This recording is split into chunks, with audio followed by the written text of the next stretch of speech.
Sore hari ini, sebenarnya apa yang dinyanyikan sore hari ini semua lewat pergumulan panjang malam kami berdoa kepada Tuhan. Apa yang aku sampaikan tidak mudah, saudara, di dalam membawa firman Tuhan. Kami bisa semuanya gampang untuk membawa Tuhan apa kita saya bicarakan, tapi pada sepanjang malam saya bergumul. Saya pulang dari malam bekerja jam 12 malam, jam 11 kali mungkin.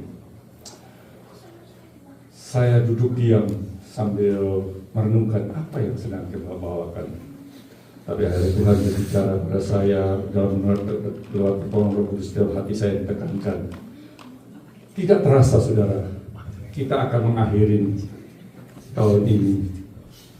Di akhir tahun ini kita sudah masuk di bulan Desember, di penghujung pada tahun ini, yang dimana setiap orang yang dinanti-nantikan, baik orang dunia maupun khususnya anak-anak Tuhan, yang dimana nantikan Christmas atau Natal yang kita kenal sebagai Tuhan kasih Allah kepada manusia. Natal, berita Natal itu berita tentang Allah berdamai dengan manusia lewat putranya Yesus.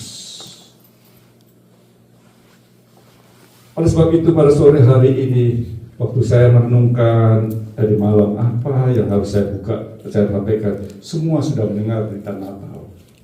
Mungkin kita sudah di sini, saya lihat ada yang lebih daripada 20 kali atau 30 kali sepanjang hidup kita menghadiri Natal. Dan Natal itu hanya 1 tahun 1 kali. Kalau hari-hari ini di bulan Desember ini, kan kita masih boleh berada di dalam rumah Tuhan untuk merayakan hari Natal kelahiran Tuhan yang 2000 tahun yang lalu. Apakah kita tahun depan masih ada? Kita tidak tahu, saudara. Tahun ini ada banyak kita kehilangan beberapa teman kita dan saudara-saudara kita yang telah pergi, yang tidak bisa menyelesaikan, menutup di tahun ini. Tapi kalau saudara dan saya yang tinggal waktu 22 hari, 23 hari ini, bisa melewati tahun 2024 itu masuk 2000, karena kasih anugerah Tuhan.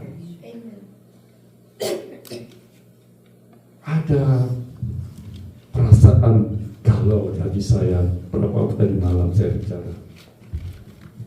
Tuhan, saya di akhir tahun ini sebagai umat Tuhan, kalau kita dulu bekerja di perusahaan, setiap akhir tahun kita mengadakan accountability, pertanggungan jawab di dalam perusahaan, untung rugi perusahaan.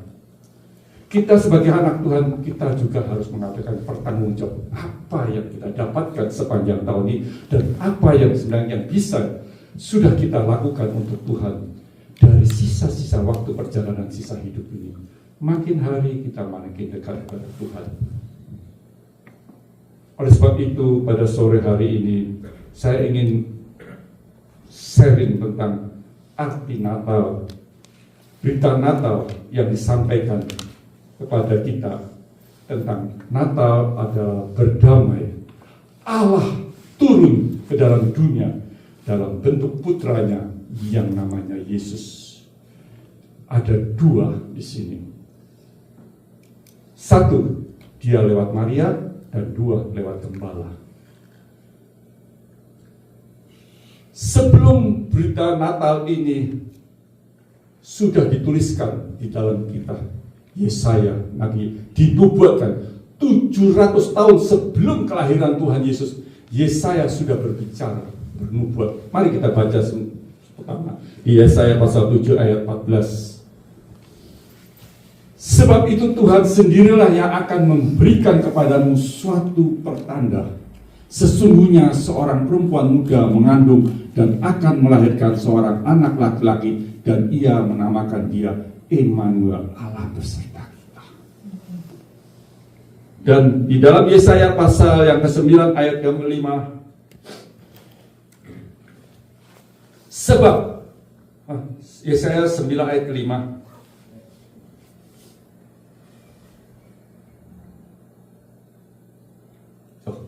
sini 5 ya. Sebab seorang anak telah lahir untuk kita, seorang putra telah diberikan untuk kita. Lambang pemerintahan ada di atas bahunya. Namanya disebut orang penasehat ajaib, Allah yang perkasa, Bapa yang kekal raja. Dan jauh sebelum kelahiran Tuhan Yesus,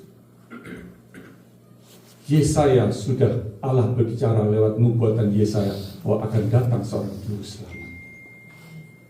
Dan hari ini di mana kita memperingati hari tentang kelahiran Tuhan Yesus 2000 tahun yang lalu. Apa sekarang yang kita mau ingatkan, kita pesankan pada saat ini? Yesus yang 2000 tahun datang sebagai bayi, tapi sekarang kita merayakan bukan Yesus sebagai bayi, tapi kita menantikan kedatangan Tuhan Yesus sebagai juru selamat kita untuk mengangkat orang-orang pilihannya, panggilan dan pilihannya. Kita akan baca satu pemberitaan tentang kelahiran Yesus di dalam Lukas pasal 1 ayat 26 sampai 38, tapi kita baca sebagai bertahap. Dalam bulan yang ke-6 Allah menyuruh malaikat Gabriel. Allah memerintahkan malaikat Gabriel pergi ke sebuah kota di Galilea bernama Nazaret. Terus kepada seorang perawan yang bertunangan dengan seorang bernama Yusuf dari keluarga Daud, namanya perawan itu Maria. Jadi Tuhan sudah memilih Maria. Seperti hari ini Tuhan sudah memilih saudara dan saya untuk ada di dalam rumah Tuhan. Saudara dan saya menjadi anak-anak Tuhan. Itu bukan oleh karena kita baik, tapi oleh karena kasih anugerah Tuhan yang dapat kita terima pada sore hari. Kita dapat menangkap pesan ini.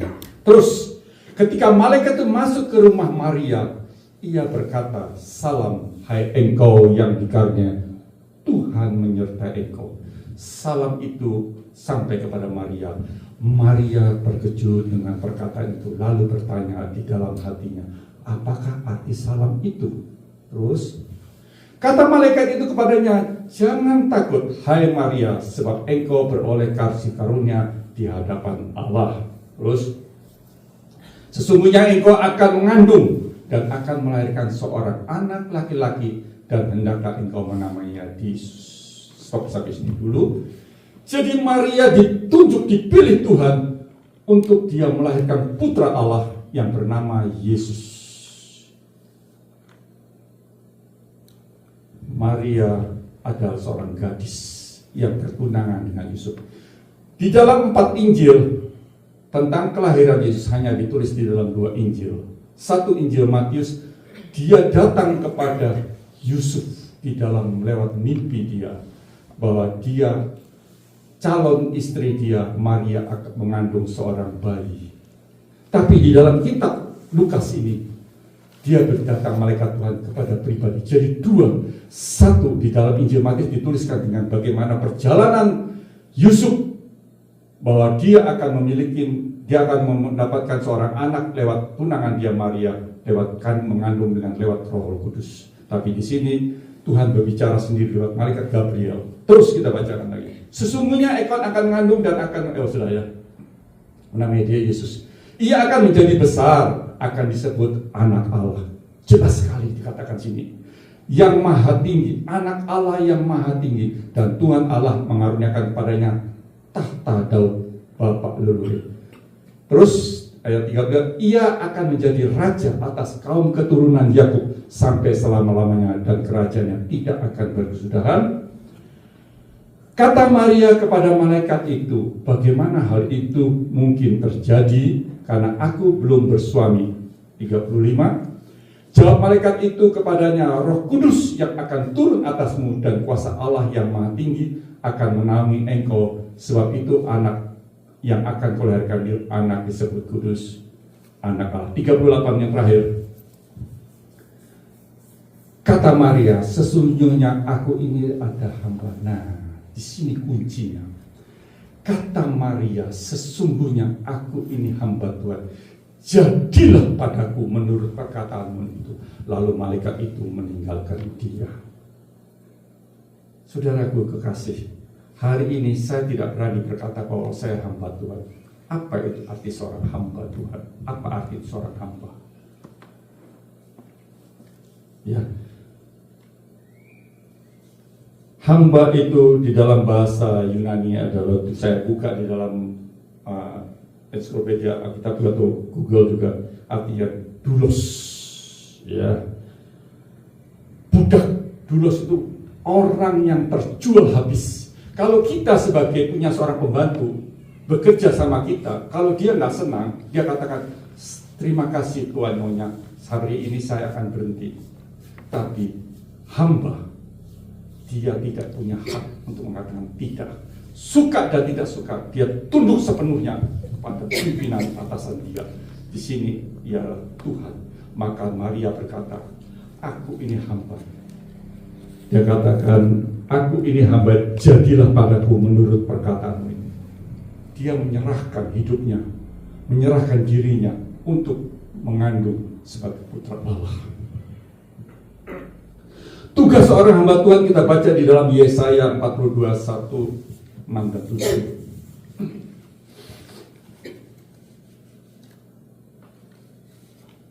Yesaya pasal 42 ayat 1 ya, 6 dan 7. Satu dulu. Lihat, itu hambaku yang kupegang, orang pilihanku yang kepadanya aku berkenan. Aku telah menaruh rohku ke atasnya supaya menyatakan hukum kepada bangsa-bangsa. Tugas seorang hamba menyatakan hukum-hukum firman Tuhan, menyatakan hukum-hukum Tuhan. Jadi kita, waktu kita ditebus oleh Tuhan, kita di dalam gereja, kita harus menyampaikan apa itu hukum-hukum Tuhan di dalam kehidupan kita. Terus ayat 6, aku ini Tuhan, sekali lagi, telah memanggil engkau untuk maksud menyelamatkan, telah memegang tanganmu, aku telah membentuk engkau dan memberi engkau menjadi perjanjian bagi umat manusia, menjadi terang untuk bangsa-bangsa. Kedua, kita menjadi terang bagi bangsa-bangsa. Seorang hamba tugasnya dia, satu, untuk menyampaikan hukum-hukum Tuhan. Jadi gereja Tuhan, kita umat Tuhan datang beribadah pada Tuhan,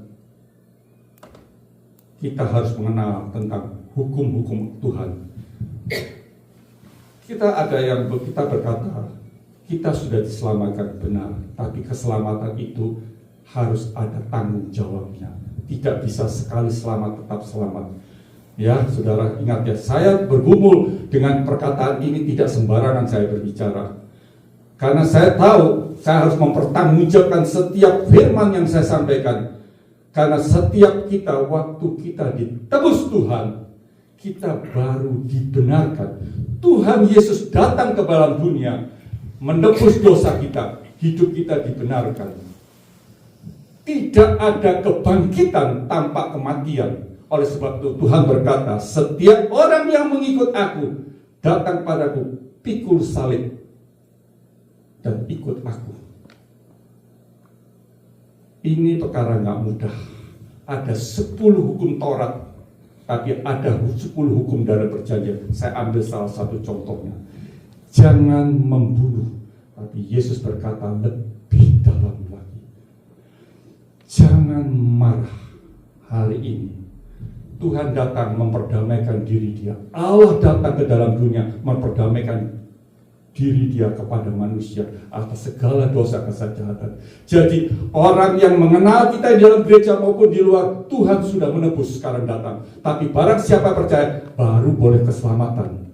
Tapi keselamatan itu Tuhan datang untuk menebus semua manusia, baik penjahat maupun orang yang tidak jahat, sama semua Tuhan tebus. Orang di gereja, Tuhan memberikan penebusan, tapi di dalam penebusan itu ada konsekuensi di dalam perjalanan kita. Tidak kita berjalan seperti apa yang kita mau, tapi sesuai dengan. Maka oleh sebab itu firman Tuhan tadi dikatakan, seorang hamba Tuhan memberitakan berdiri di atas di depan mimbar, dia menyampaikan hukum-hukum Tuhan. Bagaimana kita harus berjalan bersama dengan dia sepanjang hidup kita, sampai hari datang Tuhan menjemput kita semua. Dan kedua, dia tadi katakan kita menjadi terang untuk bangsa-bangsa.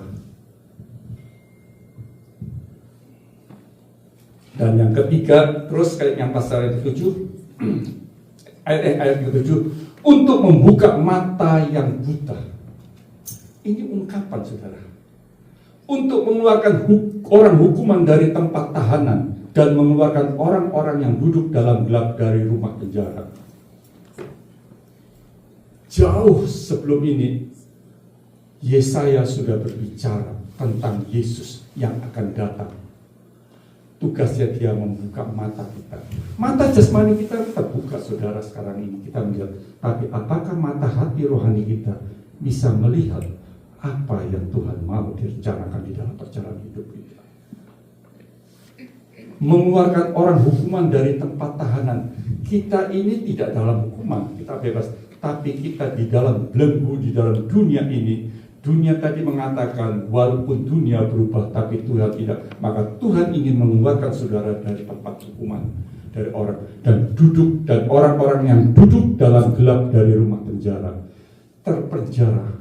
Hidup kita tiap hari terus dihukum, bekerja dan bekerja sampai kita tidak bisa melihat lagi ada satu rancangan rencana Tuhan.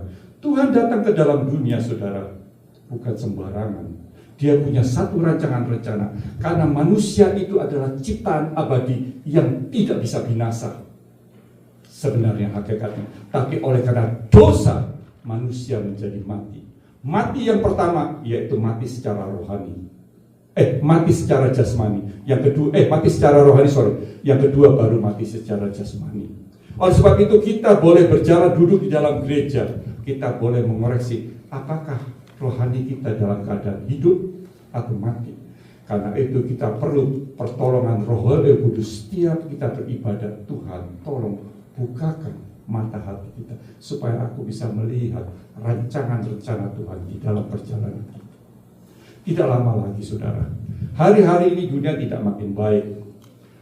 Terjadi peperangan, sudah saya ceritakan beberapa waktu lalu. Dan ini juga waktu-waktu yang akhirnya terjadi gempa di mana-mana. Kemarin katanya di California, tapi kita tidak terasa. Terus ada gempa lagi di Kanada. Tanda-tanda kedatangan Tuhan makin dekat. Oleh sebab itu, saya beberapa waktu lalu, saya sempat berpikir, apa gereja yang saya layani ini, gereja yang masih kita bisa eksis untuk sampai tahun depan.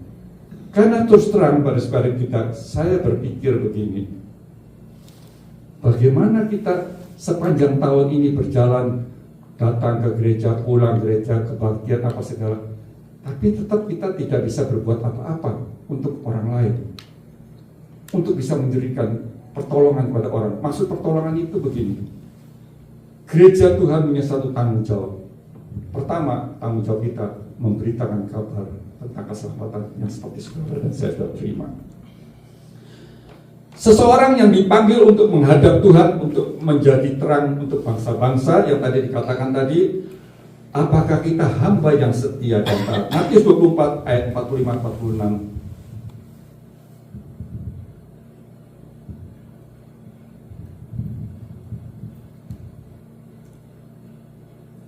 Siapakah hamba yang setia dan bijaksana yang diangkat oleh tuannya atas orang-orang untuk memberikan mereka makan, betul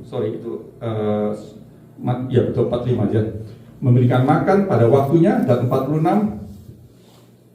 berbahagialah hamba yang didapati tuannya melakukan tugas itu ketika tuannya itu datang. Pendeta itu jabatan, saudara.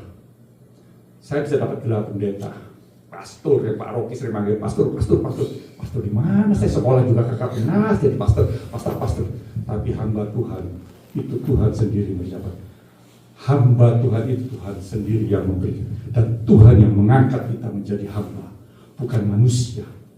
Saudara terpanggil untuk menjadi hamba Tuhan. Tahu setelah saudara tapi di mana hamba Tuhan, seorang itu untuk menjadi hambanya dia.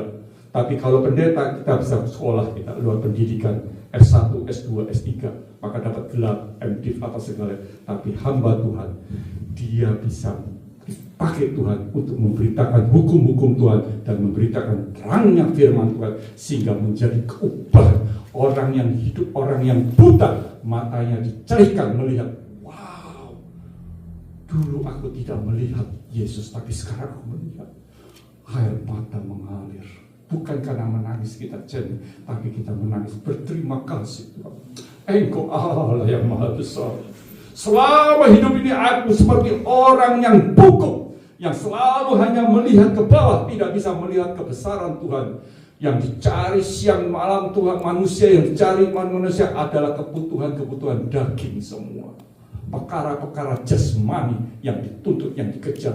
Sampai pada satu saat tiba saatnya Tuhan katakan, aku tidak mengenal engkau. Dan ini kata-kata juga tidak sembarangan saya katakan ini.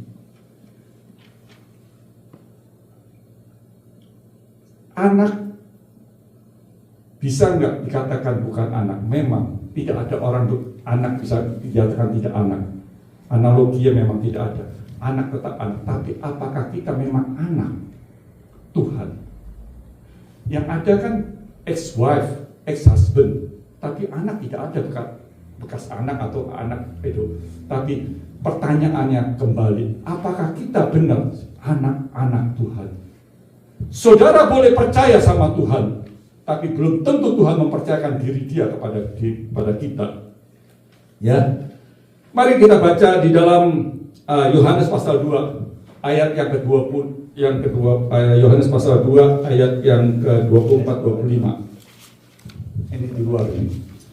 Tetapi Yesus sendiri tidak sebelumnya di 23 berapa coba?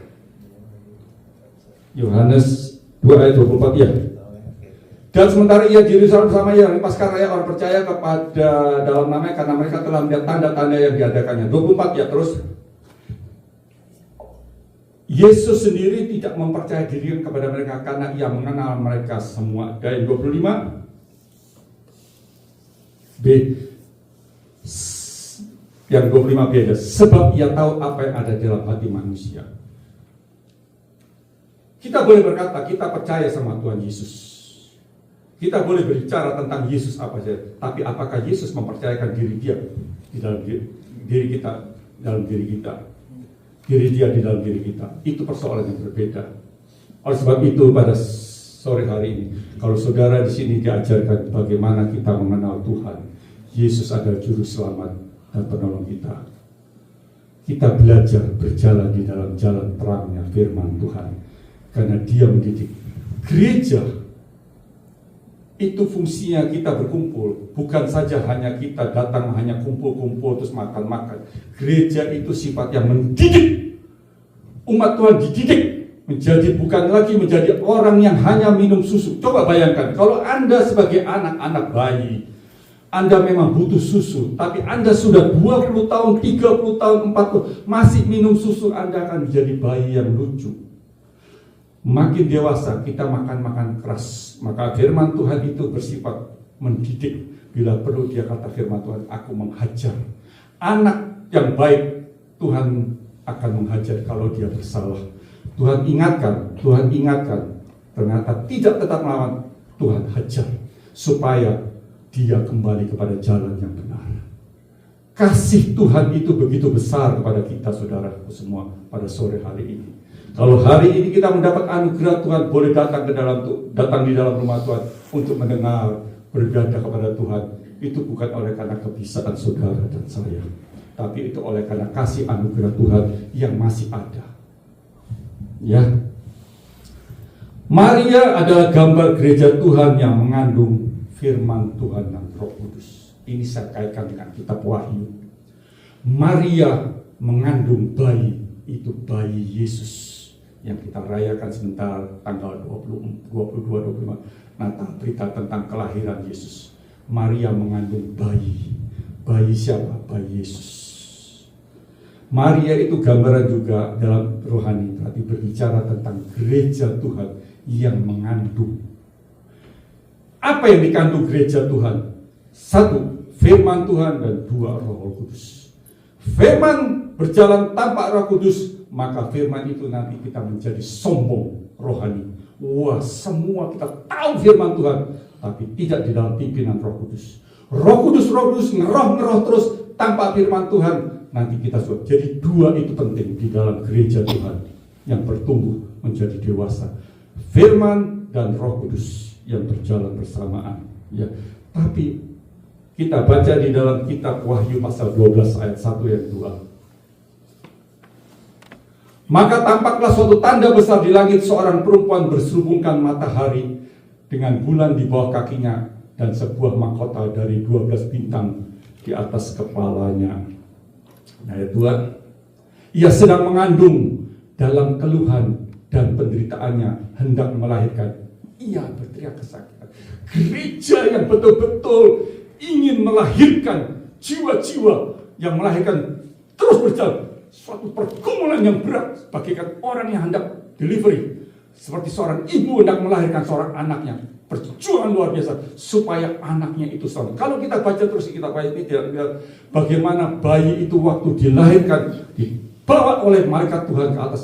Iblis itu ingin menerkam bayi itu, dan bayi itu diselamatkan oleh malaikat Tuhan di pangkuan bapaknya. Dan demikian juga gereja Tuhan. Saudara dan saya pada sore hari ini yang ada di tengah-tengah saudara, Yesus mau ingin menyelamatkan saudara.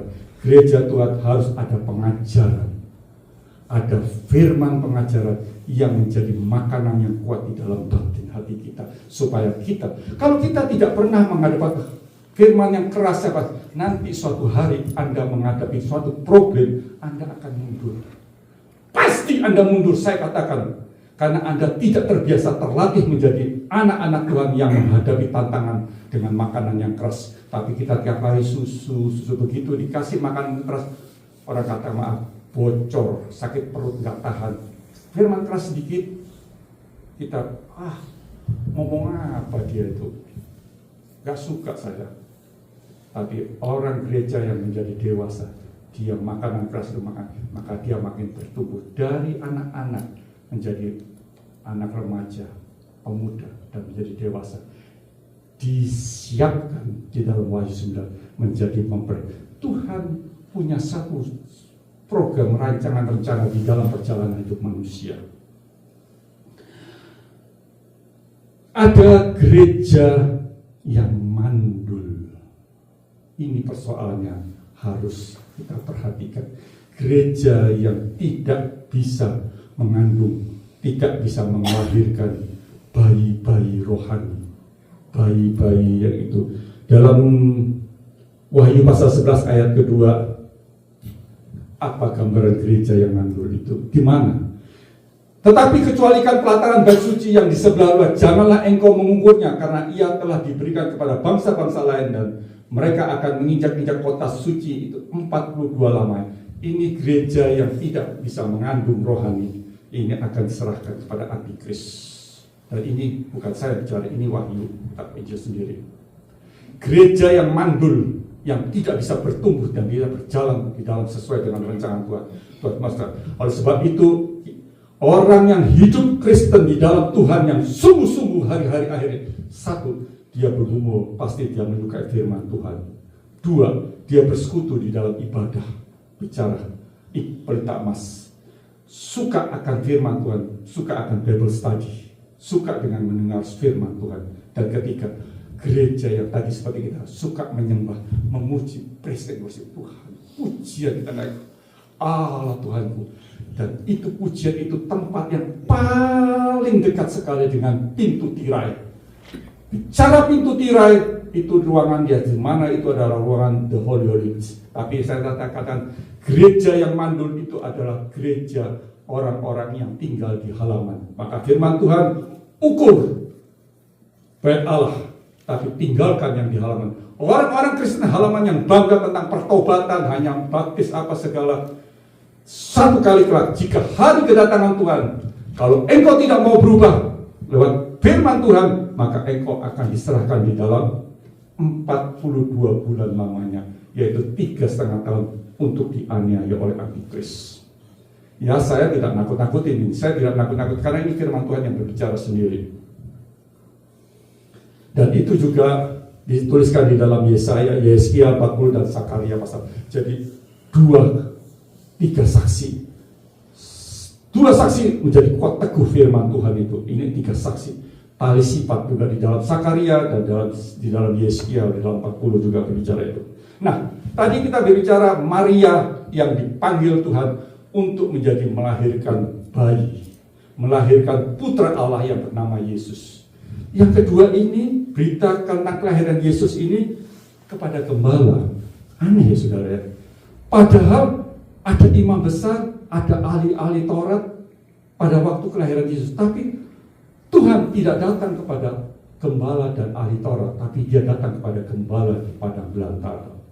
Kita baca dulu di dalam kitab Lukas pasal 2 ayat 8 sampai 11 dan 13-14. Di daerah itu ada gembala-gembala yang tinggal di padang menjaga kawanan ternak mereka pada waktu malam. Tiba-tiba berdiri seorang malaikat Tuhan di dekat mereka, dan kemudian Tuhan bersinar meliputi mereka, dan mereka sangat ketakutan. Lalu kata malaikat itu kepada mereka, jangan takut, sebab sesungguhnya aku memberitakan kepadamu kesukaan besar untuk seluruh bangsa. Apa itu kesukaan besar? Hari ini telah lahir bagimu Juru Selamat, yaitu Kristus Tuhan di kota Daud. Terus, itu 3:14 ya. Itu berarti 13. Dan tiba-tiba tampaklah bersama-sama dengan malaikat sejumlah besar bala tentara sorga yang memuji Allah, katanya 14 terakhir, kemuliaan bagi Allah di tempat yang maha tinggi dan damai sejahtera di bumi di antara manusia yang berkenan.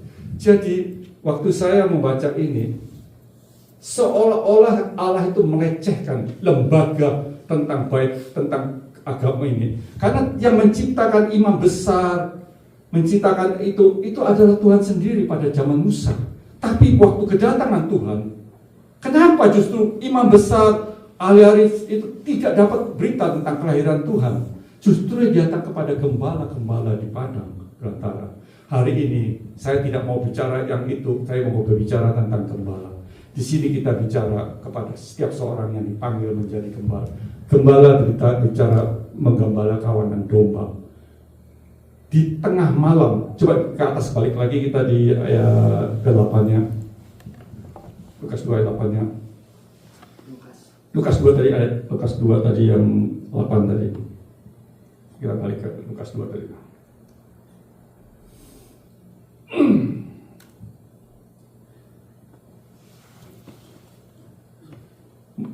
Gembala-gembala yang tinggal di padang menjaga kawanan ternak mereka pada waktu malam. Jadi kalau saudara dan saya dipanggil menjadi gembala, menggembalakan domba-domba, itu bicara juga kita sebagai hamba-hamba Tuhan menjadi penggembala di dalam suatu rumah Tuhan. Kita wajib menjadi penjaga kawanan ternak mereka. Waktu malam, dunia ini sedang di dalam perjalanan waktu malam. Karena Tuhan berkata, jika waktu tengah malam tiba datangnya, maka Tuhan datang tiba-tiba. Bicara malam itu, bicara kegelapan. Dunia kelihatannya terang ada matahari, tapi dunia tidak. Makin hari dunia tidak makin baik, saudara. Makin hari manusia makin bertambah jahat, moral yang makin rusak. Oleh sebab itu, perlu ada pengembalaan. Gereja tidak ada pengembalaan, maka gereja menjadi liar domba-domba itu. Dan kedua, domba-domba itu bisa dimakan kawanan serigala, saudara. Oleh sebab itu seorang gembala. Maka Daud berkata waktu itu, waktu dia berhadapan dengan Goliat, aku terbiasa. Singa, janggut singa, aku tarik. Bayangin, kita bisa naik janggut singa pakai Daud itu bukan hal-hal yang kadang-kadang saya renungkan. Apa iya? Seperti kayak cerita dongeng. Beruang dengan tongkat mengusir beruang dengan tongkat. Tapi ini firman Tuhan mengatakan kawanan domba, kawanan gembala di padang. Maka Tuhan kasih kemurahan Tuhan datang kepada kawanan domba ini.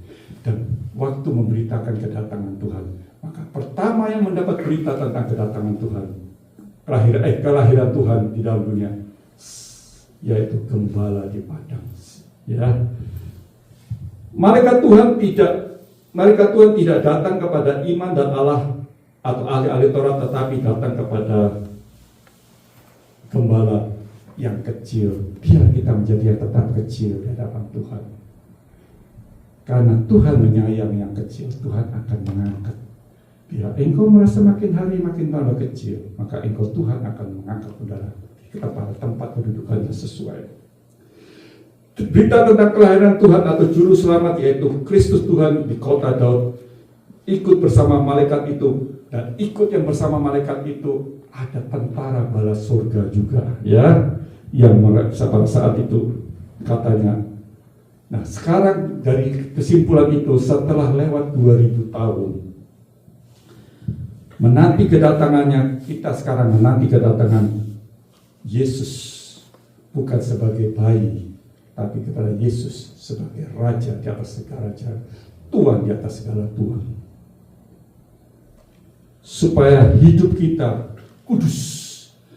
Di dalam menanti kedatangan Tuhan menuntut, Rasul Paulus mengatakan menulis suratnya di dalam 1 Tesalonika 4 ayat 1 dan 2, 1 Tesalonika 4 1 sampai dengan 12. 1 Tesalonika 4. Akhirnya saudara-saudara, kami meminta dan nasihat kamu dalam Tuhan Yesus. Kamu telah mendengar dari kami bagaimana kamu harus hidup supaya berkenan. Kita bagaimana cara hidup kita supaya berkenan oleh Tuhan. Berkenan pada hal itu memang telah kamu turutin, tetapi baiklah kamu melakukannya lebih bersungguh-sungguh lagi. Terus kamu tahu juga petunjuk-petunjuk mana yang telah kami berikan kepadamu atas nama Tuhan Yesus. Ini Rasul Paulus, dia berbicara kepada, karena itu hendaklah Allah mengkuduskanmu, yaitu supaya kamu menjauhi perjalanan. Cukup sampai sekian. Jadi Tuhan menghendaki kita kuduskan. Tuhan menghendaki kita hidup kita kudus di dalam perjalanan kita. Kita memang sudah selamat, saudara. Tapi keselamatan kita itu di dalam keselamatan kita baru ditebus daripada kesalahan. Tapi kita masih berjalan di dalam hidup ini. Nanti yang akan datang saya akan bicara.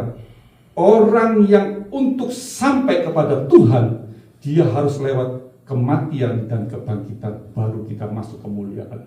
Tidak ada orang yang bisa dimuliakan tanpa lewat kematian. Mati artinya mati di dalam daging kita, jasmani kita. Segala keinginan akan keinginan dunia kita matikan. Ini memang pergumulan yang tidak mudah, masih banyak keinginan.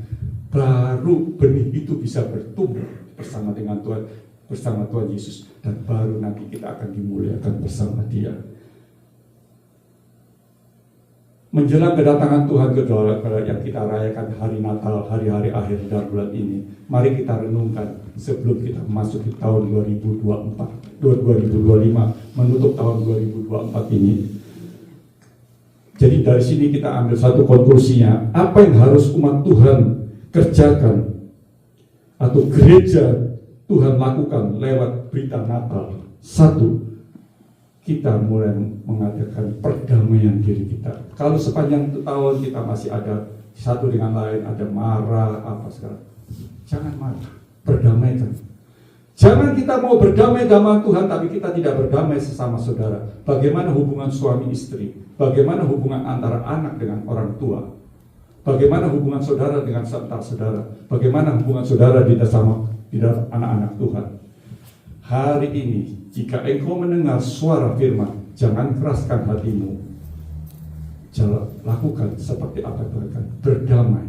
Karena Allah sudah datang kepada dunia untuk berdamai, untuk memperdamaikan saudara.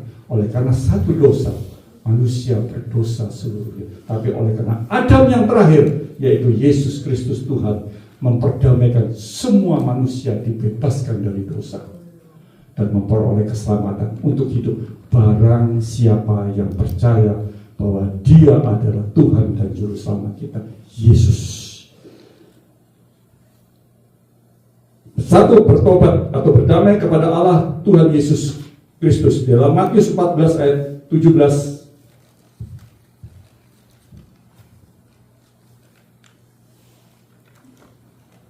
jawab mereka yang ada pada kami di sini hanya Matius 4 ayat 17.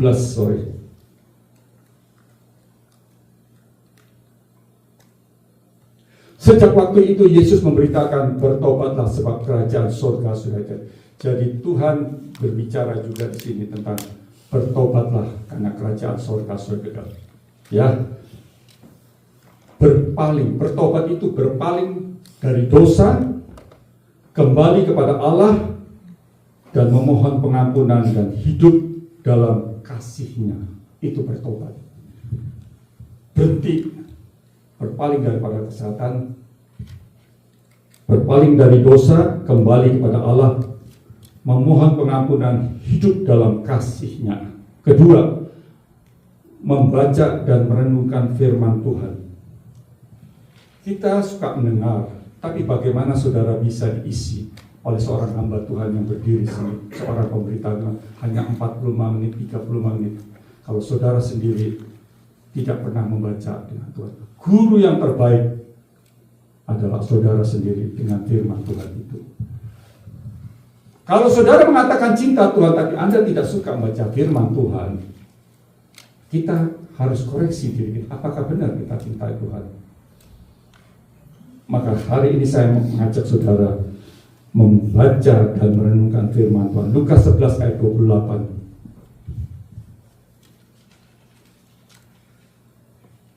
Tetapi ia berkata, yang berbahagia ialah mereka yang mendengarkan firman Allah, yaitu dan yang memeliharanya.